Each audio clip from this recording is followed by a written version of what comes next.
When my back is against the wall, there's only one way for me, and that's forward. And I will do everything in my power to fight my way up again. And you know, your perspective in life changes every now and then. As I said, with fame, with money, and with success, you know, there are too many people who become close to you, and you know, you tend to sort of forget from the core of your heart who you really are. But this is the guy I've always been. And the beautiful thing about my journey from a young age group has been that I was part of an academy where no one was talking about that academy or that club. Please do subscribe and share. It's completely free. Why you don't? Otherwise, no one's going to notice me. And I had that fire inside me all the time. And that's exactly what I did to come up the ranks. I scored so many runs that people could not ignore me, because that was my only driving force. And that actually came from the example that my father set for me. There was a time in my life where there was an opportunity. I was selected for under 14 Delhi team, and then I was dropped at 1 a.m. because of some complications. And you know what happens in state levels.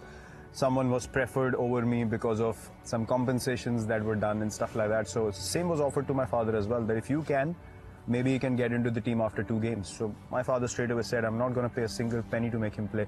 If he can play on his talent, so be it. If not, it's not meant to be for him. So that stuck with me for life. And I've always relied on myself and what I can do as an individual first. And then I'll take help along the way, and people who have been willing and open to help me and understand who I really am. When my back is against the wall, there's only one way for me, and that's forward. And I will do everything in my power to fight my way up again. So the whole journey, the kind of matches that have happened, the kind of knocks that have happened, the kind of moments that have happened that people have looked and said, wow, I want to do the same. It's literally me making an impact on other people through this game. So that's when I realized this is my journey, and I need to do things in a very organic, in a very, very pure way.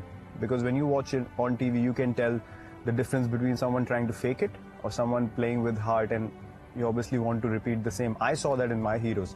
So I thought, look, this is exactly what I need to do in life. There was not even a moment of doubt.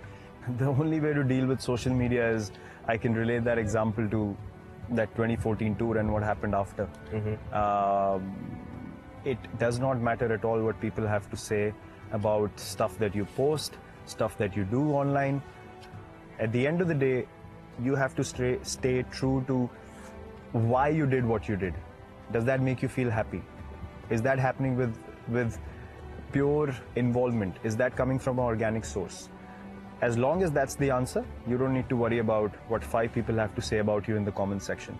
Because I know for a fact people do get affected by this. People take it very, very seriously. And for me, that's just noise. At the end of the day, those are letters typed by someone in a comment section. Why should it bother anyone? Why give that much importance to a person you have no idea who that person is?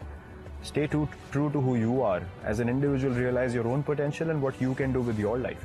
Utilize social media for the right reasons. Don't let it control you.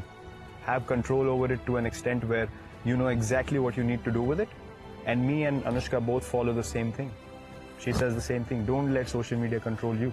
You be in control of how much you want to look at it, what you want to do with it. If you've posted stuff, you don't need to bother about whether 1,000 people abuse you online, whatever they have to say about you. That's just noise for me.